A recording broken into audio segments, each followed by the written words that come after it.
Hello, everybody. Welcome in to the second episode of the Offseason IDP Plus Mailbag. I am Justin Frye at FFF Ballers on X. He is Joe Harlow at JoLo63 on X. Welcome back in, Joe. How you doing? Doing well. How about yourself? We'll see. Hopefully not coughing up a storm the whole time, but yeah, sickness went through our house too. Just in time for the Super Bowl. Gotta love those toddlers bringing home. Gosh, for real. Mine stays home most of the time, so. Or with a wife from school, but not important here. All right. So, as always, go check out the website and the Discord server. You should absolutely join IDP, guys. I'm not sure if we're running any deals right now, but all sorts of great content. Last week, we dove into all the rookie defensive prospects. This week, got a whole bunch of articles coming out on the offensive prospects. Some great stuff coming. And Dynasty Startup Strategy article at the end of the week.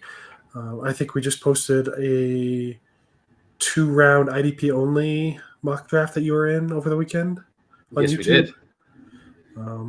So all sorts of great stuff coming out. And the Discord, you get access to all of our writers, YouTubers, whoever you're looking for on the team. And we're bringing in all sorts of fantastic new people, constantly seeing people added in, excited to join, excited to start writing and talking about IDP. So hopefully maybe as we get into the off season more, we can bring on some guests and chop it up on rookies or free agency or whatever's coming up. But as always, ask us questions. We can hit on because it is mailbag time. It is mailbag time. So with that, you want to read the first question? Yeah, let's get into it. Oh, clicked the wrong thing. So first question I'm going to hit is basically main topic is IDP redraft strategies and notes. So the full question was, let me scroll back up to it. When it comes to IDP redraft, what are some of the basic rules to live by? Such as is there a 0 RB equivalent? Can it be effective in IDP? So I think for a 0 RB sort of strategy, I think you can probably live by that most with the DB position. I know you wrote an article on it last offseason about kind of the continuous hit rates for top 12 and 24 players at each position. So do you think, and from there, I thought you had those numbers in here somewhere. Don't want to spoil anything later on, but yeah, a little bit, just specifically on DBs being able to repeat. Mm-hmm. Just it being a very low rate. So that one you can hit later, guys. But. Yeah, I mean, let's think I think the Invitational. Do you remember who DB1 off the board was in most of the drafts? He led the league in tackles by a wide margin at DB in 2022 in his rookie year. Curl? Jalen Petrie? Yeah. Petrie. I'm My terrible guy. with names. Right. Yeah. But I mean, he wasn't top 12 this year after posting all those tackles last year. Why? Wasn't even due to injury because his role switched. Yeah, well, and the linebackers in front of him actually could tackle and make stops. It's amazing what happens when you hire a linebacker to be your head coach. Right.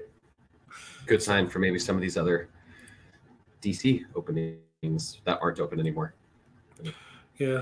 I know also the way I go about offensive drafts a lot is for redraft is I'll go more the hero RB strategy, which is one, not necessarily a stud, but one good one, whether it's a CMC or even down to a Joe Mixon level, just someone with no competition. I think you can kind of do that depending on your format, of course, with the edge rusher position. It's I feel like there's the top guys are the top guys, but after that you can kind of mix match a little better. So I would want to get a Myles Garrett, a Max Crosby, one of those guys, and then I'm willing to load up on linebackers or other guys and kind of take shots from there. See, you and I are a little different there. because I think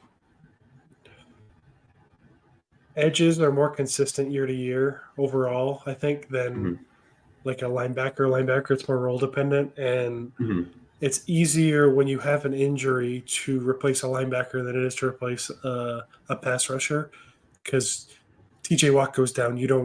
Whoever fills in for him is not TJ Watt. Like, that just doesn't happen.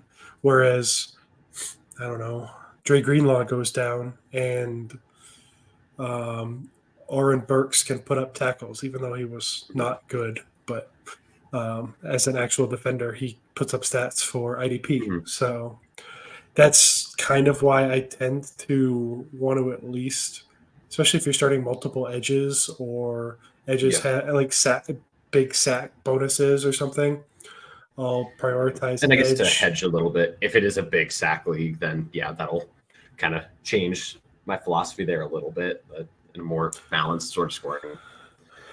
And then no, I was just going to say, like, I want to get the linebackers, which I think this might be your next point. The guys who are on the field all the time. It's like kind of hit those guys without little competition, just those linebackers that are seemingly going to be on the field a lot. Though I guess that did hurt me a lot this year with Christian Harris. I thought was going to be the guy all year. Yeah, it's something to watch for sure. People like to do that with offense too, where you're like projecting players into certain roles, and new coaching staffs can affect that, and free agent signings and stuff like that can always affect how we perceive it and put our own biases onto it a little bit. It's like, I know you love Christian Harris, the player, so like, yeah. And he broke out after I sold him everywhere. So who are you selling this offseason, and where can I buy them? Yeah, for real. God, there were a couple sells I had. Kyron Williams was a big sell for me too, just as throw-ins, even though I love the player as well. Who'd you throw him into a couple times? So next question. One other. We got a fun question in here from Sean. We'll hit that in a little bit. One other point I want to make too, with at least the way I build, is I typically will avoid, for the most part, quarterbacks and defensive tackles. Yeah. A lot of times D tackle 5 is closer to like a edge 2 type of player. You're building more based on tackles versus sacks in that scenario. And I like to play on my defensive line for upside a little more than that. And cornerbacks are, your point that you're going to make in a second, I think, is valid. But in general, I avoid them. It depends on what safety it is. You should say I prefer safeties to corners in general, but it's strong safeties specifically. Yeah, and this is of course more of like a sleeper league where you don't have the D tackle and cornerback designations. It kind of changes a little bit. I think if we have those sort of settings, or if you have a DT or a cornerback, then maybe, I guess I have not been in enough leagues with them to really test that, but the hero cornerback strategy, I guess, might make some more sense. But yeah, cornerbacks, your slot corners, your Kenny Moores, your Trent McDuffie's, your Nate Hobbs, those type of guys, I'm willing to play in a normal DB league. But even with those guys who are 90% slot guys, I still would rather go towards a safety. Like for instance, in the IDP Invitational this year, I think, I've played in it the last couple of years. I don't think I've taken start one corner, start one D tackle, and I think they have slightly boosted stats, and I still don't even look that way until round 26 at the earliest. Yeah, I think I did as well. I could double check that. I don't super remember, but I actually, in the Masters tournament, I waited on cornerback and had two pretty good ones. I had 3 really good corners in the start 2 corner league for the entire year. So, and I don't think I took one before the 20th round. And I know the one I took earliest was the one who struggled the most. So, and they're so up and down, injured, whatever. I picked up Devon Witherspoon after his bye, I think, in the Invitational, and just kept him in there the rest of the year when he was healthy. So, I mean, Deron Bland was not drafted in many leagues and shouldn't have been. shouldn't have been. So Probably shouldn't be this year, in all honesty. Yeah. So next question. Do we have did we shout out Shandon on that one at Field of Shand on X? Oh no, we did not. Thanks for sending that question in. Shandon sent us a couple in, as did our other friend Ryland, who commented about Petrie being the name we were struggling to get to, or I was struggling to get to. Let's bounce around a little. Do you want to hit Sean's question next? Since we have one in the comments. Sure, let's hop into that. Okay. Put it up there. So a couple questions. Let's hit the not serious one first. If I could pick a Star Wars name, would it be Han Jolo? That's a good one. Being a massive Star Wars nerd I am, I've actually not thought of a Star Wars name for myself. Just not something I've done. I don't know. I'll have to think about that and get back to you, Sean. So for the serious question, though, Jeremiah Trotter. Where are you on Trotter?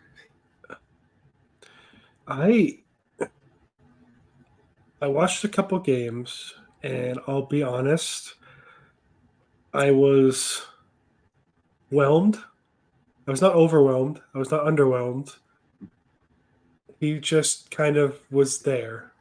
But so far in my linebacker evaluations, all of them have just kind of been there, which I think is kind of the story of this class. Is it's gonna be so dependent upon draft capital, landing spot for these guys. I don't think he was used particularly well, at least in 2023, by Clemson on defense. It kind of seemed like he was asked to spy the quarterback a ton and just kind of rushed when he didn't take off. It was just kind of a weird eval.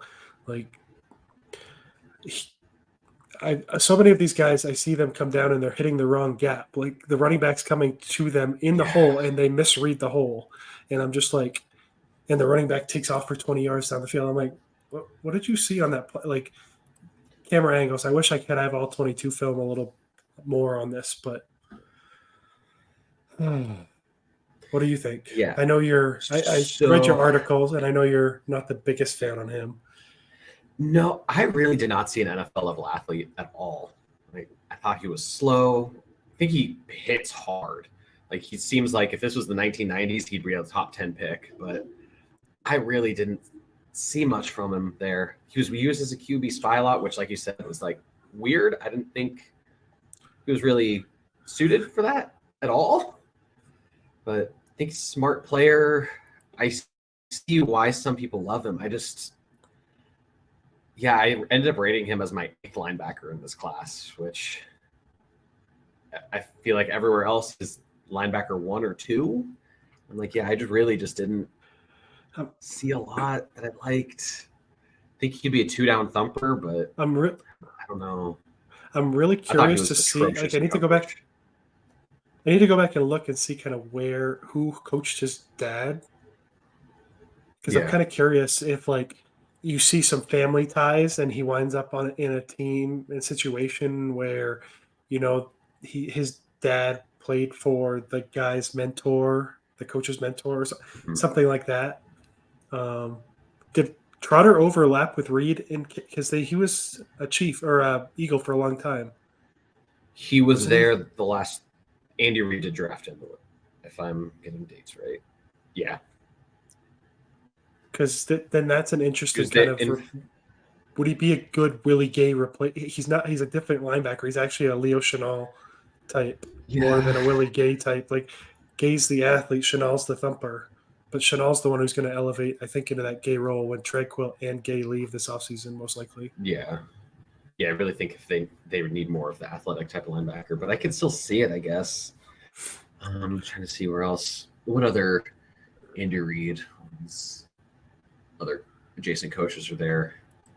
I don't know. That's interesting. Maybe the Jaguars don't need The Jaguars don't need a linebacker. Yep. Chanel had an insane Super Bowl. Dude was all over the field. I was very happy to see. I went back because you look at Nick Bolton this year was just such a disappointment for anyone who drafted him. But if you look at that playoff run, it was like 13 tackles. He had a dud second game, and then it was like 13 tackles, 10 tackles. He finally jumped back into that full-time elite role. And I think when Tranquil leaves, you're going to see him bump way back up.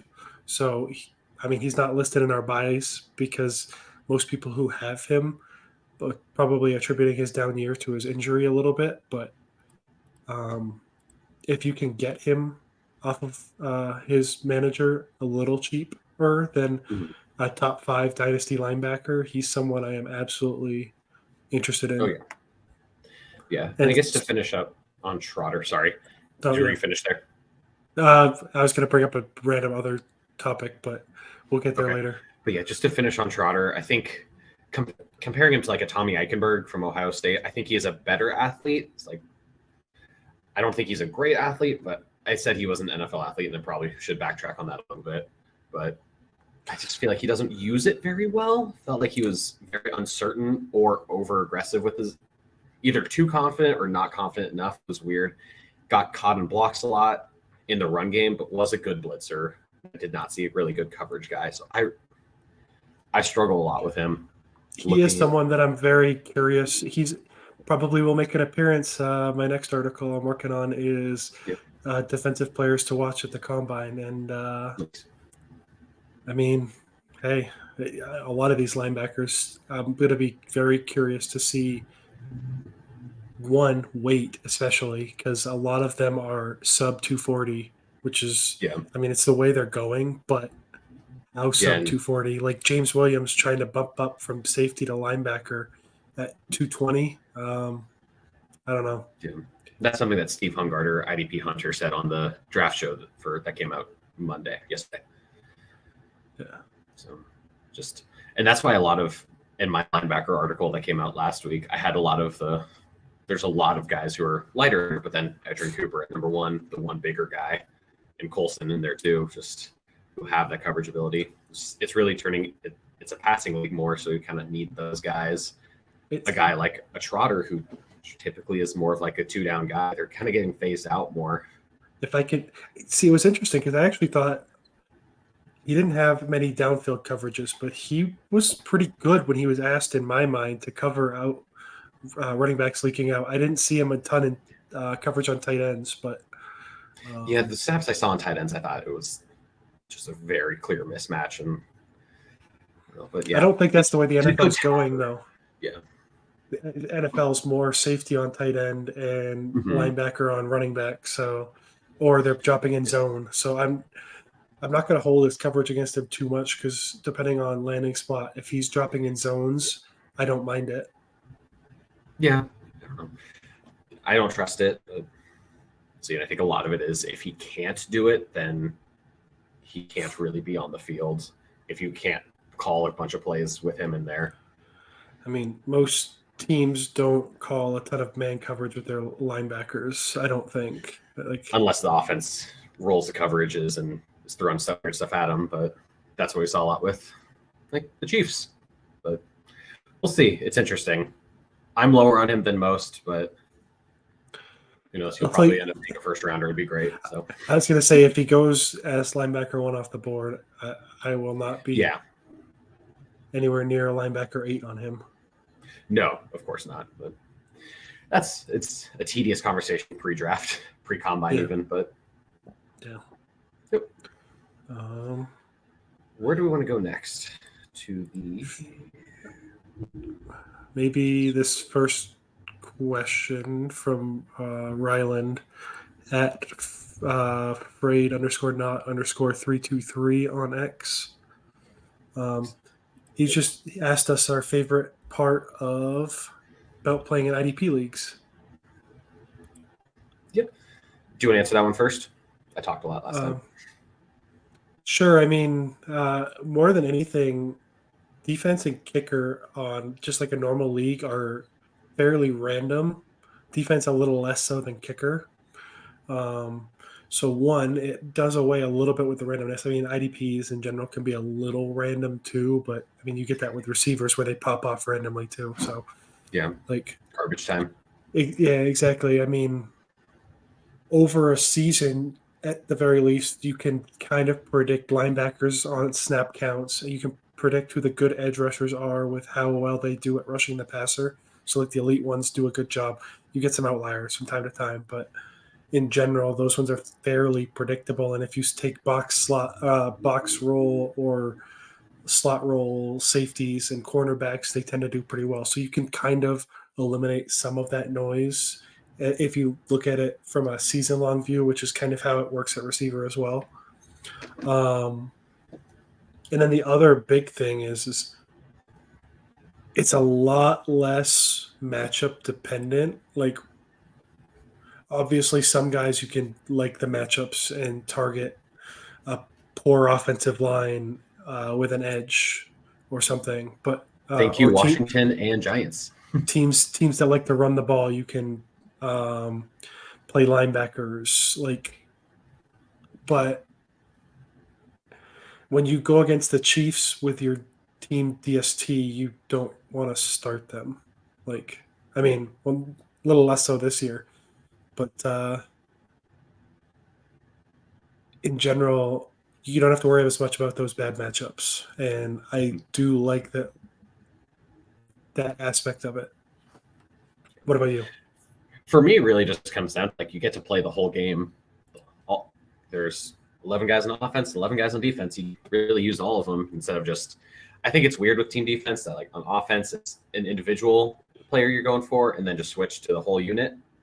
But I think part of the fun of fantasy in general is just the individuality of it, helps you get to know certain players more. I think playing an IDP has helped me get better on the offensive side, just kind of being able to break that down a little more, research that more, kind of see more specifics. And yeah, just then I know I always love scouting players, and that's my favorite part of football. It's just the college scouting, drafting. And now it really unlocks the defensive side of the ball. Kind of get to see more. I've gone more in depth in linebackers in the past 3 years than I have ever. It's more fun, just more stuff, more to learn, get to know more players, more personalities. Yeah. And you see people complain on these weeks where you have down scoring or whatever. And every time we can rebut them and be like, well, not if you're playing an IDP league. Go look at these guys had pick sixes, all these sacks that happened, all this stuff. And it's it wasn't a down scoring week. Maybe your couple quarterbacks didn't score as well, but my defensive players did. So yeah, and something for me, Ernest Jones is one of my favorite players in football to watch. And if I wasn't playing in IDP leagues, I probably wouldn't know who he was. And I think, he's probably a top 10. Him and Kyle Hamilton, Don Witherspoon, probably 10 of my favorite players, some in my top 10 players in the league to watch. And yeah, I might not know who they are outside of oh yeah, that's a cool safety hybrid person. So yeah, it's more fun the whole game. Yeah, it makes the draft much more interesting too, paying attention to the draft because there's so many more players that get drafted. I mean, this year's going to be a weird class where you might actually see the top 10 picks all be offense, but that's a little unusual. So yeah. Unfortunately, but then it makes it, if you hit on someone in this class, then it feels so much better. And there are some fun, deeper IDP names in this class. Mm-hmm. Oh yeah, which we'll hit either later in this show or later on in this series of weeks. Yeah, we'll get there. I guess let's bounce off that with a just general team defense question. Just thoughts on those? Sound good? Yeah. So the general question was, is it if you have team DST in there, or if you have IDP in there, do you like to have DST in there as well? And for me, the answer is no. I kind of thought about it comparing if you were to play in a league where you picked quarterback rooms, would you then also pick quarterbacks afterwards? And you get the both the Chiefs quarterback room and Patrick Mahomes, like get to double count that. That would be kind of wild. So like It'd picking be the fun to Ravens. have, but If you had the Ravens DST this year and Roquan Smith, like, oof. So that's my kind of opinion. Is I don't love it unless you place some sort of restrictions probably on it a little bit. Maybe you make it so you can't draft players from that team and put a little strategy into it. That's interesting. Yeah. Yeah, you don't want to eliminate all those like you wouldn't want to draft the Ravens and eliminate all the Ravens. Yeah. So like it would be interesting. The Patriots would be the top defense because all their IDPs are not great. Yeah, for real. Then a team like the Cowboys, since like you get the Cowboys defense, but you can't have Micah Parsons, Deron Bland this year. Yeah. But yeah, I tend to agree with you. I don't really love playing DST anyway, just in general. It can be super random, or it feels more random and just kind of less interesting to me, honestly. Which no huge analysis there, but I prefer IDP. Especially like my general strategy is always kickers, defenses. Play matchups. Like I don't draft a defense until round 15, and I draft my kicker in round 16, and I just stream it. And I'm just like, what? Yeah. Why would I want to draft? I don't know. I'd rather play IDPs. We're in a dynasty league together with IDPs and team defense, and I have no idea who my team defense is there. It might be Baltimore actually, but I have one on my roster and just put him in there, and honestly I rarely pick it. Yeah, I'm doing a bunch of stuff with the rest of my team, but most of the time that's an easy off-season cut for me too. Like I'll cut them and find someone right before the season starts when I actually have to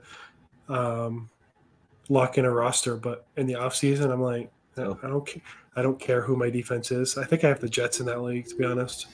But I have 2 defenses there. Cool. So one of them's an easy cut. And I'm doing that right now. Boom. Sorry, Shannon, it's the Seahawks. They'll be good. I have the Ravens. I do have the Ravens though, so like, yeah. Oh well. Not like it matters too much, but yeah. With where we're at, I think we should hop over this last one from Ryland. Thanks again for those couple questions, and we'll hit more questions from those guys as we go along. But we'll hop into some other stuff we had. I don't think we have any more questions. No. Nope, not seeing any in here. So we had it in a plan last week to talk buys, and we were going to come back and hit sells, but we never actually made it to buys. And we got a lot of buys in here. So let's see how quickly we can hop through it. You want to just kind of alternate a little bit? Yeah, sure. Let's do that. So my first name I'll talk on a defender, and it is a Super Bowl champion, Drew Tranquil. Signed a 1-year deal with KC. He said mostly it was Andy recruited him, said, hey, you want to come in? You want to win a Super Bowl? Like, play with us for a year. And, it wasn't the same role he had with the Chargers, but he, again, did fantastic. And in my mind, he's one of the top linebackers in free agency because he's one of the few that can cover, can blitz, and is a fantastic tackler. Like for IDP, I think he's the best linebacker in free agency class. The only one is where does Patrick Queen land and what is his role? If they try to push him, I still worry about him as a linebacker 1. Exactly. If they try to push him into the wrong role, it's not going to be great. Like you're going to wind up with what he was his first couple of years in the league. So I think we kind of touched on this a little bit last week with Mike McDonald. I would love to see Tranquil land in Seattle. Let's get Tranquil and Queen there. Exactly. If they move on from Wagner, even if they want to keep Brooks, he's the type you need to replace Wagner. Like that's the role that you want him in, is that every down, green dot, all the plays, Brooks and Tranquil would be so fun. be everything linebacker. Whoever you pair him with, I mean, you could pair him with another guy we'll talk about in a little bit, Devin White. I mean, there's so many guys that he can kind of pair with, and he can do whatever the other one doesn't do.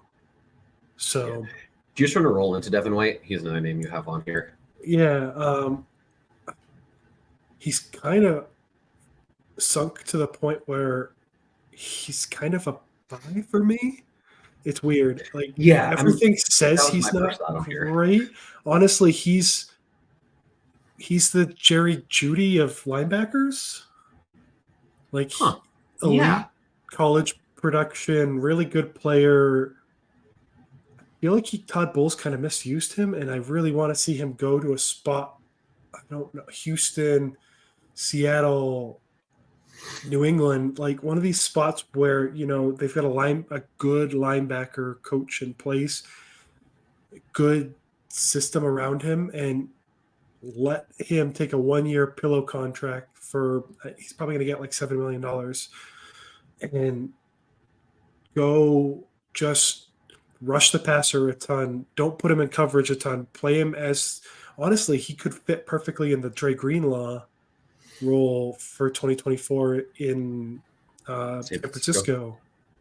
Like, I don't want him in coverage, but if you're having him blitz as like your weak side linebacker a bunch, I don't hate it. And I think you could really unlock him as like a 70 to 80% snap guy who plays kind of a hybrid edge linebacker role. I mean, it's interesting to me, and I think his value is probably about as low as it could get unless he craters this offseason. Yeah, he's one who I don't know. I was still hoping would have a lot of name value, and I have him in a couple leagues and try to sell him, and no one was interested. So it's like, okay, well, I guess he's a buy now. But I mean, I bought him in a super, it's 16-team super flex, start 2 linebackers and an IDP flex, and I sold Damone Clark in a 5th-round pick for him, early 5th-round pick, I think. Yeah, and I'm like, all day, I'll take the shot on that as my bench linebacker. Like, I mean, yeah. In another league, I tried to 12 teams, 2 linebackers and a flex similar. I couldn't get a 3rd rounder for him. So. And I don't even think he's like, honestly, he hasn't done that badly. Even this past year, like, you go look at the actual stats and how he performed, and it really wasn't all that bad. No. I mean, if he hadn't gotten benched, he was still putting up numbers. It was down from even his rookie year, but he still put up 83 tackles, 2.5 sacks, 2 picks. Like, and that's with getting benched down this stretch. So, yeah, I think it's definitely a low risk buy at this point.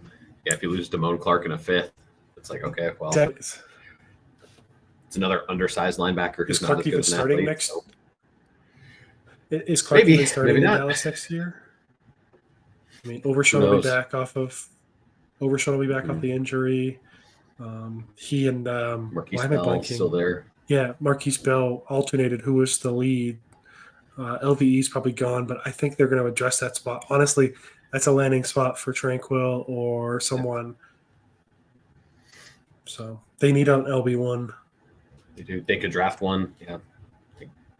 Top linebacker Edgerrin Cooper is in state. If all the tackles or wherever else they need, if the draft falls poorly for him, why not? Yeah, it could be a solid 2nd rounder for them. Mm-hmm. So I'll stick with the linebackers on buys. And I think important to note the free agent linebackers, I guess a couple of them, Frankie Louvu, Jordan Brooks, Azeez Al-Shaair, some of the younger ones. Then on the older side, you have Jordan Hicks, Bobby Wagner, Levante David, especially of those younger guys. If they get a big contract somewhere, I think they're buys right now before they get a big contract. Just is if you give a linebacker a big contract, you're probably going to play them at least to start. And if you're on the field as a linebacker, there's only so bad you can really do for IDP. So, Yeah. So no, and same with the older ones. They're probably not, especially Levante David's not going to go be a backup somewhere at this point. He's still really good. But the biggest buy I have for linebackers right now is someone who, where did he finish this year at linebackers? Top 7, I want to say. But Bobby Okereke for the Giants. Had a really good year, averaged 8.8 tackles a game is what I have, which seemed higher than I thought it was, but still. He was the third most used. I think only 2 linebackers blitzed or rushed the passer more than he did this year. And just that Wink Martindale defense, which is just psychosis of blitzing. And that's not really what Okereke excels at. So this year he should have a lot less blitzing opportunities, which means a lot more opportunities for tackles. There are no other half decent linebackers roster really. And the Giants, they have so many needs before a linebacker that I'm really not worried about them getting a really good player there to take snaps from him, unless they hit on like an Ivan Pace as an undrafted guy. But if that happens, sure, that happens, whatever. Really, it's an opportunity thing, and he had almost 100% of snaps this year. I don't see that going down and should have a better role. Maybe less for the big plays, but I don't think he had much actual pass rush production anyway. So, and still, I feel like even for having a big contract last year, I feel like you can still get him not cheap, but not at the same price as those other true linebacker ones, which he definitely is. Yeah. Linebacker 4, I think, which includes TJ Watt ahead of him. So,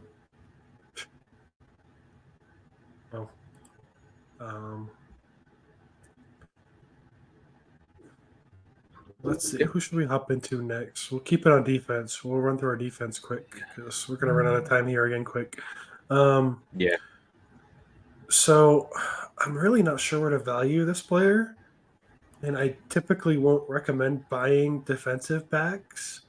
But there's an interesting name in Jeremy Chin who's hitting free agency this year. And he's another one. He's similar to Devin White where they peaked early. Like he was DB1 as a rookie overall. And he was still top 12 in his second season, and he's just tailed off. But he hasn't been used.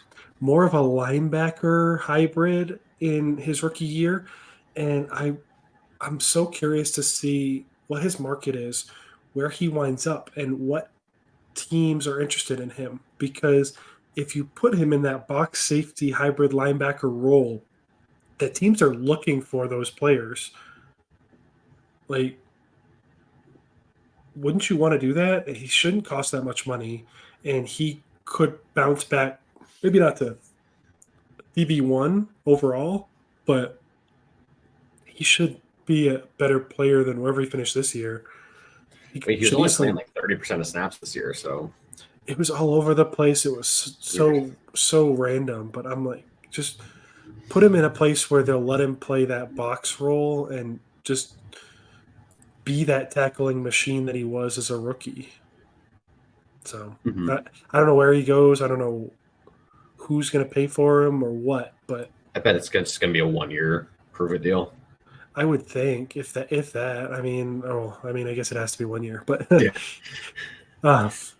10-day contract, NBA style. I'm like worried. Does he even get a starting role? But a little bit. But at the same time, if you can get him from a manager who's just kind of fed up with what he's been, to be like a bench player for you, not someone I want to rely upon starting, but someone will take a shot on him bouncing back to being a starting caliber player over the course of the year, because DBs just do not repeat.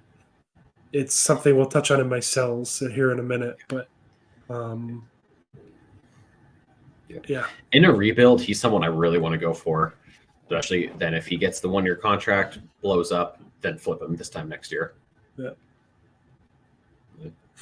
And someone else you could probably buy low at DB who's not even on here is Grant Delpit. He still hasn't had that breakout, but he's still with their D coordinator coming back, I mean, I don't know why he wouldn't still be that primary box safety for them, and he should absolutely crush that role. So, What was the name sorry. you said? You've blurred out for a second on me. Grant Delpit. Delpit, yes. Delpit's a big buy for me, except you have him in all of our leagues. So, Whoops. oh well. So on defense, I'm gonna actually another DB. This is typically, like you said and alluded to, don't want to really be buying DBs. This one's a little different with Julian Love for the Seahawks. Another player I am biased towards. I think he's a great player, but was filled in for Jamal Adams when he was injured at the start of the year, a couple times throughout the year, and after he got benched at the end of the year, and had over the last 5 games of the year was a top 5 safety 3 times, and was a safety 2 or safety 1 in I think all but one game Jamal Adams missed, which was 6 or 7. So has good upside, getting a upgrade along the defensive side. Adams should be cut, and there's a chance that Devon Witherspoon gets moved to the outside. So if that happens, I really think Love you can probably buy pretty cheap, and could just be someone to just roll wise get that. I wouldn't sell the farm for him or anything, but I think he's someone you could get cheaper at this value. While we're talking buying DBs, we'll just hop down to sell DBs quick. Yeah. And literally the point to make is sell literally any DB for the most part, especially if you're in a rebuild. If you're a team that's competing, I'm fine with keeping players. And there's a couple that you could probably make the case for keeping, but I'll get to that in a minute. The top 12 repeats at the defensive back position from 2022 to 2023, 2 of the 12 players repeated. 3 repeated the year prior, and 3 repeated the year prior to that. Julian Love was actually one of the 2 repeats this past year. That's hilarious. Derwin James is one that's consistently up there. And he's going to get a good role out there. He's one that, unless you're in a rebuild, he's worth keeping. He's still not that old. Kyle Hamilton's another, and probably Antoine Winfield will get a bag somewhere and be a solid player. He's one of the few guys that can play deep and actually be a good player for you too. I am curious if that holds outside of Tampa, but I mean, outside of guys like that, for the most part, it's sell anyone, and I would even sell them, but with the caveat that I'm tearing down off of them and picking up a plus on it. Pick up another guy that you're confident in. They might not be the same player consistently, but you bet on someone younger breaking out. Bet on Battle in Cincinnati, someone like that. Yep. No notes. Jumping back up into the buys real quick, really just kind of a reminder on like second, third-year defensive players who haven't really done much yet. Talking to your Diane Henleys, Trent Simpson, who you had on here, Quan Martin, I guess more like Arnold Ebiketie, who had some moments, or Zach Harrison, both with the Falcons. Just going to look back really at the draft board from last year. Take a look. BJ Oshulari, especially. So be careful with defensive linemen, especially. They take a while to build up.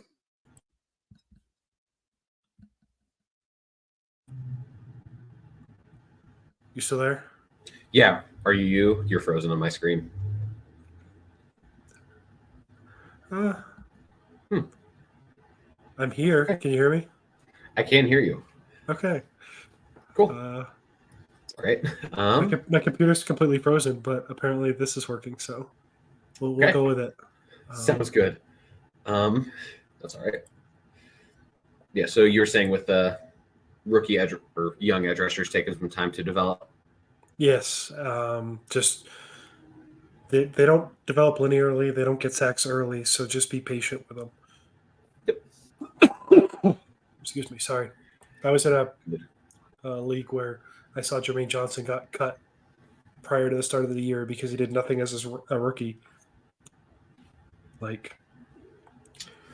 look at him now. Yeah. someone like Felix and Aduke Uzoma. Yep.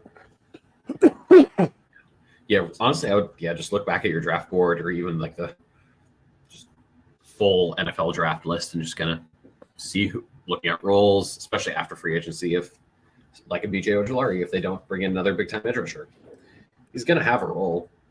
Definitely worth upside shots. Do you want to hit any other names? Or do we just want to stick with those defenders for now? Maybe hit the offensive side later on.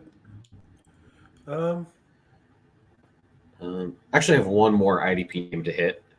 If you're good with that. Sure. For a bye. Harold Landry with the Titans.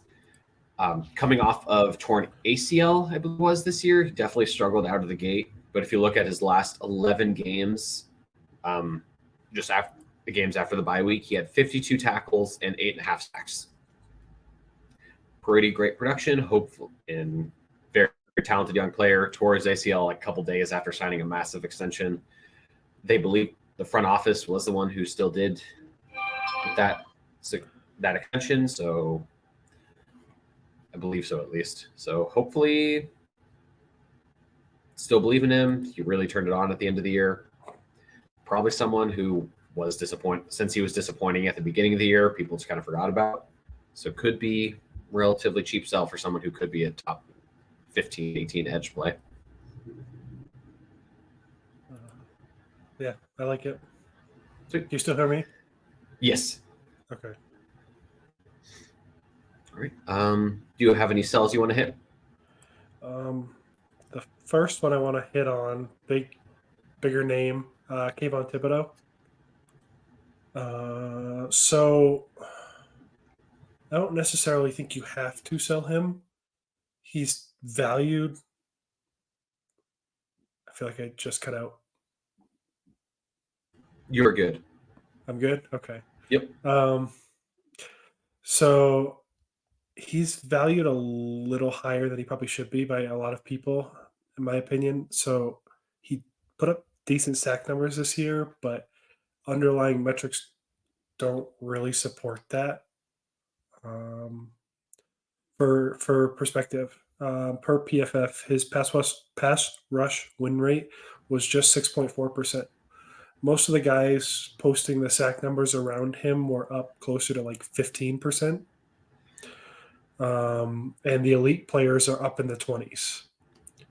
The next player that had a pass rush win rate that low posted just 6 sacks. It was like Darrell Taylor and names like that. Like it was just not. He was not winning his pass rush, and so Martindale leaving. Like I just would want to get out before his value craters if he puts up 5 sacks this coming year. Yep. That makes a lot of sense to me. Hopefully they have Shane Bowen coming in who actually did a lot with Harold Landry. So maybe that'll help. But yeah, I do agree. He's a huge name right now. One to sell at this point. If you can get equivalent name value, even if they develop him and he hits, is his value going to go up? Yeah, probably not, especially with having a good and total numbers, total finish. So probably won't go up too much, if anything. So yeah, that's a good point. I think he has a good sell right now. A sell for me, I'm going to double tap a couple established guys. TJ Watt and Zaire Franklin. Watt is more, he's getting older. He still has the elite production, but his underlying metrics are really very middling at this point. So again, pass rush win rates. You see offenses aren't treating him like one of those elite rushers. So, and I think he's 31 now or will be this year. So just kind of, he had 19 sacks this year. If you can still get top tier value for him, I feel like now is a good time to get out a year early sort of situation. But if you're a contender, go get him. Still expect him to have double-digit sacks easily. Assuming health, which is always an issue for him. Then Zaire Franklin, once EJ Speed came in as the starter, which was way overdue when he came in week 11, week 12, something like that. EJ Speed actually did outproduce Zaire Franklin. It was pretty close. I think it was like 2 more tackles, but Speed is a better player than Shaq Leonard was at that point in his career. So just, again, Franklin did end up leading the league in tackles, but if Speed is still there and taking those numbers away, the top LB1 overall upside isn't really there anymore. So if you can get the top 5 linebacker value for him, I would definitely sell. And probably buy AJ Speed too.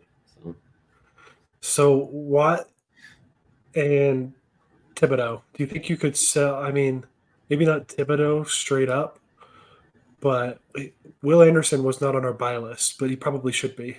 He should be.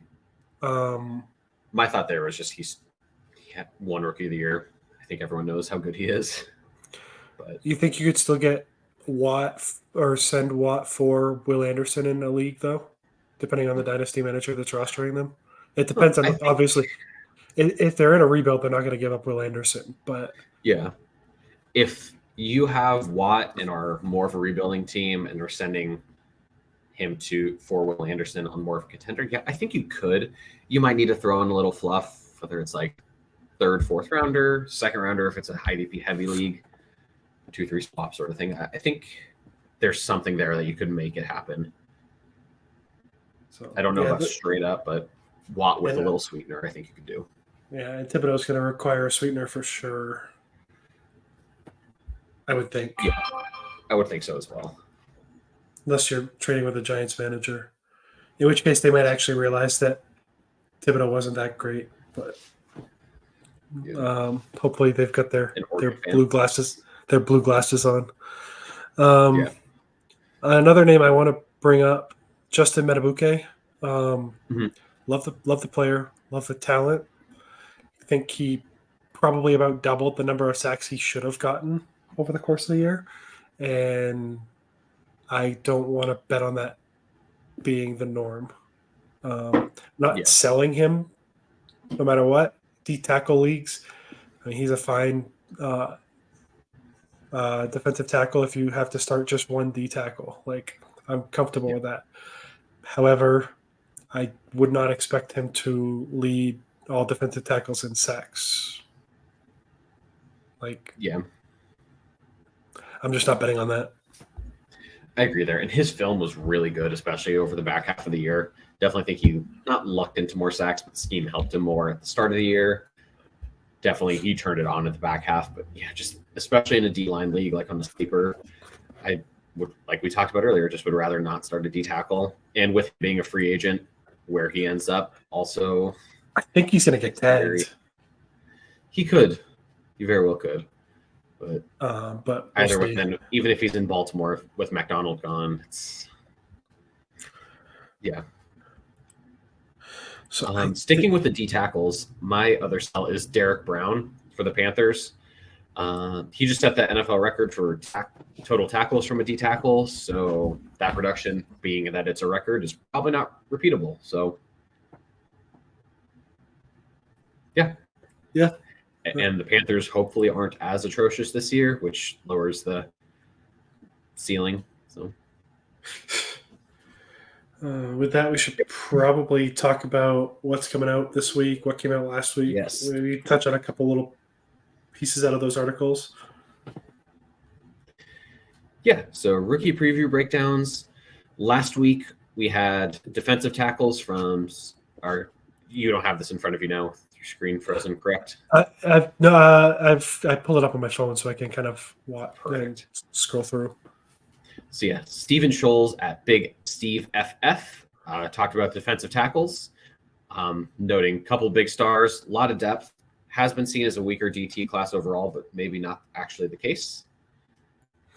It was viewed very well going into the year. I feel like a lot of them kind of underperformed a little bit, but I think everyone still sees the talent in those players. And then you wrote the Rookie Edge article. I'm excited for about the top 9 or so. I mean, the big three's clear. They should all go top 15 to top 20.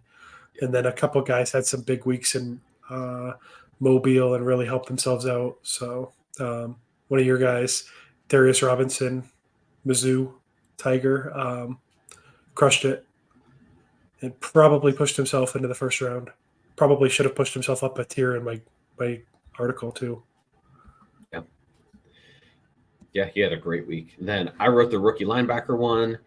Overall, it's kind of a very unrefined class and a lot of smaller players who we'll see how they can produce. There's one guy I have above the rest, and Edgerton Cooper, who we've already talked about here. Then a lot of other guys I like, but a lot of uncertainties, whether it's injuries or athletic profile being too small, just not refined. The landing spots could make a lot. A couple guys I really do like who could be later round picks that I think athletic ability could really prop them up.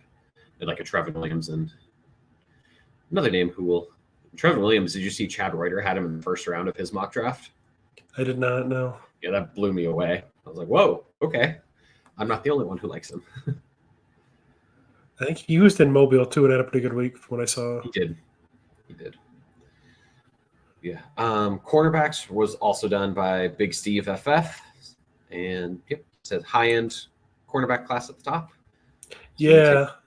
There's a lot of good players. I mean, Quinyon Mitchell made himself some money and is probably should be in consideration for pushing quarterback one overall now. Mm-hmm. I mean, it's going to be kind of a take your pick of who you like with Arnold and him, at least from the NFL side. From the IDP side, probably.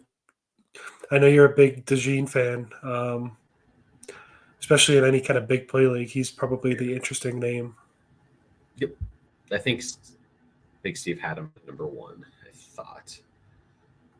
Yeah, it's been a bit. He would be who I would probably put as one too. Yeah.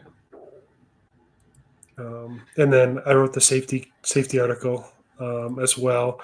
And there's no high-end elite safeties. There's some guys who, given the right situation and role, should be pretty good players. I'm really interested to see what Jaden Hicks does at the Combine from Washington State. I was a little sad he pulled out of the Senior Bowl. But he's one I'm very intrigued by as a little deeper name than like the top guys. Yep. And then this week we'll go through this one a little quicker. Yesterday, the rookie quarterback article came out, which I wrote. It is surprising to some, probably not if your listeners here or know me at all. Number one there.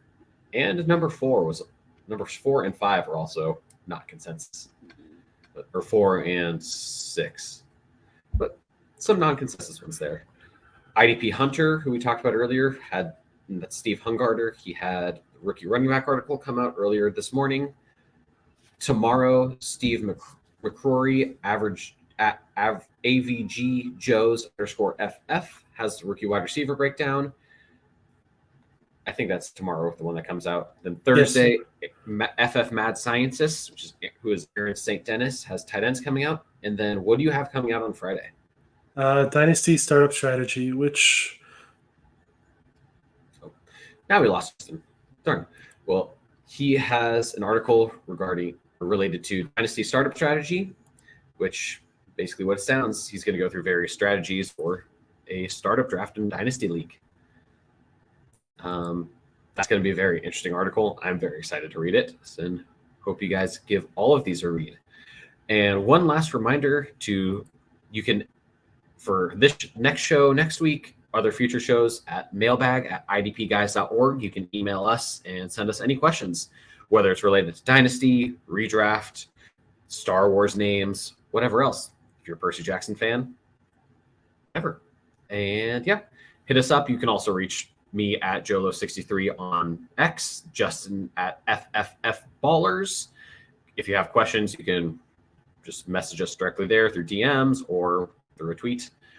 And go to idpguys.org and take a look at all of the tools we have. Great writers. If you subscribe, you can get into our Discord where you have all of our writers just answering questions, helping out, and all that other fun stuff. Mock Draft Monday came out this Monday, yesterday, and we've had a bunch of those come out. And yeah, that's about does it. So thank you guys very much for listening. I hope you have a wonderful day and hope to see you next week. And may the force be with you.